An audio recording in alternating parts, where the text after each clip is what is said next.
बातम्यांचा बुलंद आवाज महा 24 तास। नमस्कार, महा 24 तास न्यूज मध्ये सर्वांचे स्वागत आहे। बातमी येते नांदेडच्या हदगावमधून। हदगाव तालुक्यातील पिंपळगाव येथे शिवपुराण कथेसाठी आलेल्या 11,000 भाविकांची आरोग्य विभागाने प्राथमिक उपचार करून केली सेवा। हदगाव तालुक्यातील पिंपळगाव येथे 6 तारीख ते 13 तारखेपर्यंत शिवपुराण कथेचं आयोजन करण्यात आलं होतं। शिवपुराण कथेचा आज समारोप झाला असून या कथेला महाराष्ट्र व बाहेर राज्यातून सुद्धा साधू संत महंत उपस्थित झाले होते।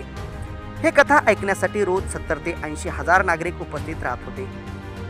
मार्च महिना असून उन्हाची तीव्रता सुद्धा वाढली आहे।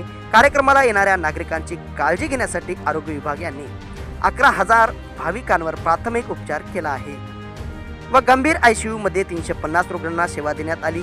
30 नागरिकांना पुढील उपचारासाठी पाठवण्यात आले। तालुका आरोग्य अधिकारी यांच्या मार्फत हदगाव तालुक्यातील सर्व प्राथमिक आरोग्य केंद्रातील वैद्यकीय अधिकारी, कर्मचारी, नर्स, ॲम्ब्युलन्स ड्रायव्हर यांनी शिवपुराण कथेला आलेल्या 11,000 भाविकांवर प्राथमिक उपचार करून सेवा केल्याचं मात्र दिसून आलं आहे। तर तिथला आढावा घेतलाय आमच्या प्रतिनिधींनी, पाहूया। पिंपळगाव तालुका हदगाव येथे दिनांक 6 मार्च ते 13 मार्च पर्यंत भव्य शिवपुराण कथेचं आयोजन केलं होतं।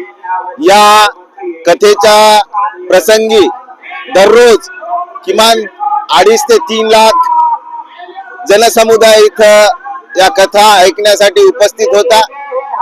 या जनसमुदायाच्या आरोग्य सेवेसाठी हदगाव तालुका आणि नांदेड जिल्ह्याच्या वतीने इथं आम्ही आपत्कालीन आरोग्य पथक नेमलं होतं। या पथकामध्ये अंदाजे 11,000 OPD किरकोळ आजारावर आम्ही उपचार केलेला आहे आणि जे काही गंभीर आजारी होते असे 350 रुग्ण इथं आपण भरती करून त्यांना आरोग्य सेवा पुरवलेली आहे। त्याचबरोबर 30 लोक जे अति गंभीर होते, ज्यांना हार्ट अटॅक आला होता, रोड अपघातामध्ये जखमी झाले होते, अशा लोकांना आम्ही संदर्भित सेवा केलेली आहे। आज या कथेचा सांगता आहे आणि मला खरंच आनंद वाटतो की एवढ्या भव्य जनसमुदायाला आम्ही आरोग्य सुविधा पुरवली आणि आमच्या टीमचं मी मनपूर्वक अभिनंदन करू इच्छितो। या टीम मध्ये आमचे वैद्यकीय अधिकारी, समुदाय आरोग्य अधिकारी, आरोग्य कर्मचारी, आरोग्य सेविका, औषध निर्माण अधिकारी, परिचर यांनी अहोरात्र सेवा दिली। या सेवा देण्यामध्ये आम्ही 102 च्या 2 ॲम्ब्युलन्स आणि 108 च्या 2 ॲम्ब्युलन्स इथं उपलब्ध ठेवल्या होत्या। इथं कसल्याही प्रकारची मोठ्या प्रमाणात म्हणजे अडचण निर्माण झाली नाही, याचं सुद्धा मला इथं समाधान आहे।